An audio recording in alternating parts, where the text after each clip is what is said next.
नमस्कार। केंद्रीय मंत्रिमंडल में मेरे सहयोगी श्री नितिन गडकरी जी, गुजरात के मुख्यमंत्री श्री विजय जी, ऑटो इंडस्ट्री से जुड़े सभी स्टेक होल्डर्स, सभी ओईएम एसोसिएशन, मेटल और स्क्रैपिंग इंडस्ट्री के सभी मेंबर्स, देवियों और सज्जनों,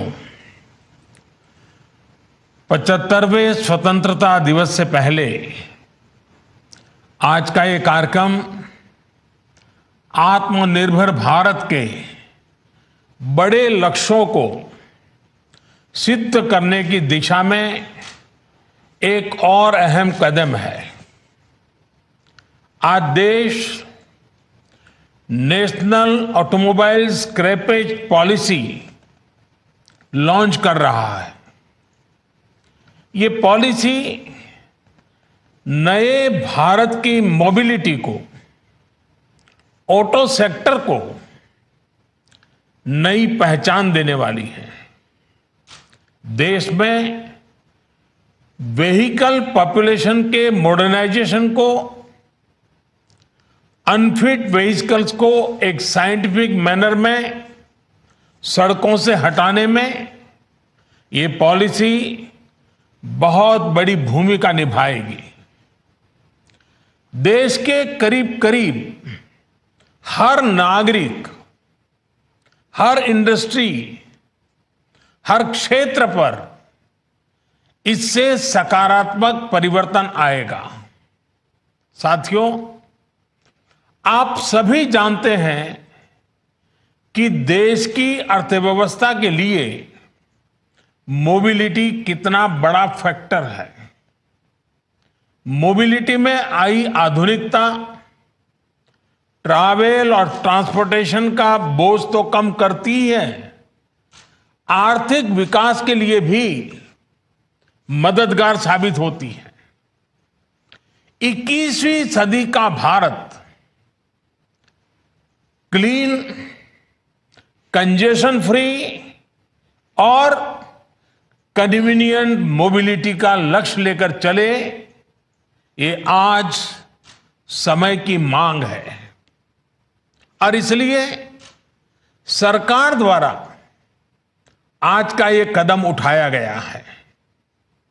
और इसमें इंडस्ट्री के आप सभी दिग्गजों की, आप सभी स्टेक होल्डर्स की बहुत बड़ी भूमिका है।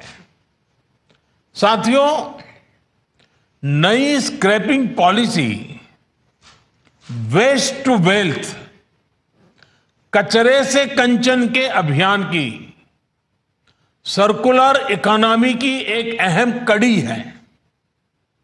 ये पॉलिसी देश के शहरों से प्रदूषण कम करने और पर्यावरण की सुरक्षा के साथ तेज विकास की हमारी कमिटमेंट को भी दर्शाती है।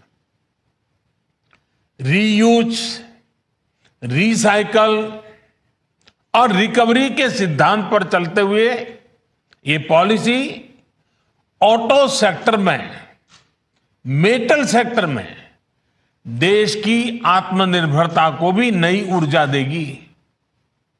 इतना ही नहीं, ये पॉलिसी देश में 10,000 करोड़ रुपए से अधिक का नया निवेश लाएगी और हजारों रोजगार का निर्माण करेगी। साथियों, आज जो प्रोग्राम हमने लॉन्च किया है, उसकी टाइमिंग अपने आप में बहुत विशेष है। हम आजादी के 75वें वर्ष में प्रवेश करने वाले हैं। यहां से देश के लिए अगले 25 वर्ष बहुत महत्वपूर्ण है। इन आने वाले 25 साल में हमारे कामकाज के तरीका, हमारे रोजमर्रा के जीवन, हमारे व्यापार कारोबार में अनेक अनेक परिवर्तन होने वाले हैं। होंगे ही। जिस तरह टेक्नोलॉजी बदल रही है, हमारी लाइफस्टाइल हो या फिर हमारी इकोनॉमी, दोनों में बहुत बदलाव होगा। इस परिवर्तन के बीच हमारे पर्यावरण, हमारी जमीन, हमारे संसाधन, हमारे रॉ मटेरियल, इन सभी की रक्षा भी उतनी ही जरूरी है। टेक्नोलॉजी को ड्राइव करने वाले रेयर अर्थ मेटल्स जो आज ही रेयर है, लेकिन जो मेटल आज उपलब्ध हैं वो भी कब रेयर हो जाएंगे ये कहना मुश्किल है। भविष्य में हम टेक्नोलॉजी और इनोवेशन पर तो काम कर सकते हैं, लेकिन जो धरती माता से हमें संपदा मिलती है वो हमारे हाथ में नहीं है। इसलिए आज एक तरफ भारत डीप ओशन मिशन के माध्यम से नई संभावनाओं को तलाश रहा है, तो वहीं सर्कुलर इकोनॉमी को भी प्रोत्साहित कर रहा है। कोशिश यह है कि विकास को हम सस्टेनेबल बनाएं, एनवायरमेंट फ्रेंडली बनाएं। क्लाइमेट चेंज की चुनौतियां हम आए दिन अनुभव कर रहे हैं। इसलिए भारत को अपने हित में, अपने नागरिकों के हित में बड़े कदम उठाने जरूरी हैं। इसी सोच के साथ बीते सालों में एनर्जी सेक्टर में अभूतपूर्व काम हुआ है। सोलर और विंड पावर हो या फिर बायोफ्यूल, आज भारत दुनिया में अग्रणी देशों में शामिल हो रहा है। वेस्ट टू वेल्थ का एक बहुत बड़ा अभियान चलाया जा रहा है। इसको स्वच्छता से भी जोड़ा गया है और आत्मनिर्भरता से भी जोड़ा गया है।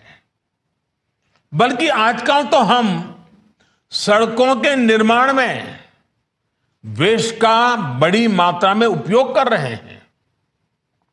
सरकारी बिल्डिंग, गरीबों के लिए घर के निर्माण में भी रिसाइकलिंग को प्रोत्साहित किया जा रहा है। साथियों, ऐसे ही अनेक प्रयासों में आज ऑटोमोबाइल सेक्टर का नाम भी जुड़ गया है। इस पॉलिसी से सामान्य परिवारों को हर प्रकार से बहुत लाभ होगा। शायद सबसे पहला लाभ तो ये होगा कि पुरानी गाड़ी को स्क्रैप करने पर एक सर्टिफिकेट मिलेगा। ये सर्टिफिकेट जिसके पास होगा उसे नई गाड़ी की खरीद पर रजिस्ट्रेशन के लिए कोई पैसा नहीं देना होगा।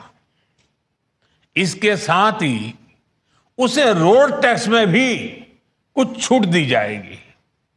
दूसरा लाभ यह होगा कि पुरानी गाड़ी की maintenance cost, repair cost, fuel efficiency, इसमें भी बचत होगी। तीसरा लाभ सीधा जीवन से जुड़ा है। पुरानी गाड़ियां, पुरानी टेक्नोलॉजी के कारण रोड एक्सीडेंट का खतरा बहुत अधिक रहता है, उससे मुक्ति मिलेगी।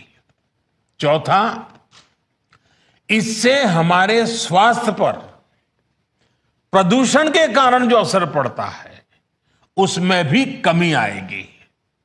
और सबसे बड़ी बात यह है कि इस पॉलिसी के तहत गाड़ी सिर्फ उसकी एज देखकर ही स्क्रैप नहीं की जाएगी। गाड़ियों का वैज्ञानिक तरीके से ऑथोराइज ऑटोमेटेड टेस्टिंग सेंटर्स पर फिटनेस टेस्ट होगा। अगर गाड़ी अनफिट होगी तो वैज्ञानिक तरीके से स्क्रैप किया जाएगा। इसके लिए देश भर में जो रजिस्टर्ड व्हीकल स्क्रैपिंग फैसिलिटीज बनाई जाएगी वो टेक्नोलॉजी ड्रिवन हो, ट्रांसपेरेंट हो, ये भी सुनिश्चित किया जाएगा। साथियों, फॉर्मल स्क्रैपिंग पर क्या लाभ होता है, गुजरात ने तो उसे साक्षात अनुभव किया है और अभी नितिन जी ने भी इसका वर्णन किया। गुजरात के अलंग को शिप रिसाइकलिंग हब के रूप में जाना जाता है। अलंग दुनिया की शिप रिसाइकलिंग इंडस्ट्री में अपनी हिस्सेदारी तेजी से बढ़ा रहा है। शिप रिसाइकलिंग के इस इंफ्रास्ट्रक्चर ने यहां रोजगार के हजारों नए अवसर तैयार किए हैं। इस पूरे क्षेत्र में इंफ्रास्ट्रक्चर भी है और कुशल स्किल्ड मैनपावर भी है। ऐसे में जहाजों के बाद गाड़ियों की स्क्रैपिंग का भी ये बहुत बड़ा हब बन सकता है। साथियों, स्क्रैपिंग पॉलिसी से पूरे देश में स्क्रैप से जुड़े सेक्टर को नई ऊर्जा मिलेगी, नई सुरक्षा मिलेगी। विशेष रूप से स्क्रैपिंग से जुड़े जो हमारे कामगार हैं, जो छोटे कारोबारी हैं, उनके जीवन में बहुत बड़ा बदलाव आएगा। इससे कामगारों को सुरक्षित माहौल मिलेगा, संगठित क्षेत्र के दूसरे कर्मचारियों जैसे लाभ भी उनको मिल पाएंगे। इतना ही नहीं, स्क्रैप का काम करने वाले छोटे कारोबारी ऑथोराइज स्क्रैपिंग सेंटर्स के लिए कलेक्शन एजेंट्स का काम भी कर सकते हैं। साथियों, इस प्रोग्राम से ऑटो और मेटल इंडस्ट्री को बहुत बड़ा बूस्ट मिलेगा। बीते साल ही हमें लगभग 23,000 करोड़ रुपए का 23,000 करोड़ रुपए का स्क्रैप स्टील इंपोर्ट करना पड़ा है, क्योंकि भारत में जो अभी तक स्क्रैपिंग होती है वो प्रोडक्टिव नहीं है। एनर्जी रिकवरी ना के बराबर है। हाई स्ट्रेंथ स्टील एलॉयज की पूरी वैल्यू नहीं निकल पाती और जो कीमती मेटल है उनकी रिकवरी भी नहीं हो पाती। अब जब एक साइंटिफिक टेक्नोलॉजी आधारित स्क्रैपिंग होगी तो हम रेयर अर्थ मेटल्स को भी रिकवर कर पाएंगे। साथियों, आत्मनिर्भर भारत को गति देने के लिए भारत में इंडस्ट्री को सस्टेनेबल और प्रोडक्टिव बनाने के लिए निरंतर कदम उठाए जा रहे हैं। हमारी ये पूरी कोशिश है कि ऑटो मैन्युफैक्चरिंग से जुड़ी वैल्यू चेन के लिए जितना संभव हो उतना कम हमें इंपोर्ट पर निर्भर रहना पड़े। लेकिन इसमें इंडस्ट्री को भी थोड़े एक्स्ट्रा एफर्ट्स की जरूरत है। आने वाले 25 साल के लिए आपके पास भी आत्मनिर्भर भारत का एक स्पष्ट रोड मैप होना चाहिए। देश अब क्लीन, कंजेशन फ्री और कन्वीनियंट मोबिलिटी की तरफ बढ़ रहा है। इसलिए पुरानी अप्रोच और पुरानी प्रैक्टिसेस को बदलना ही होगा। आज भारत सेफ्टी और क्वालिटी के हिसाब से ग्लोबल स्टैंडर्ड्स अपने नागरिकों को देने के लिए प्रतिबद्ध है। BS4 से BS6 की तरफ सीधे ट्रांजिशन के पीछे यही सोच है।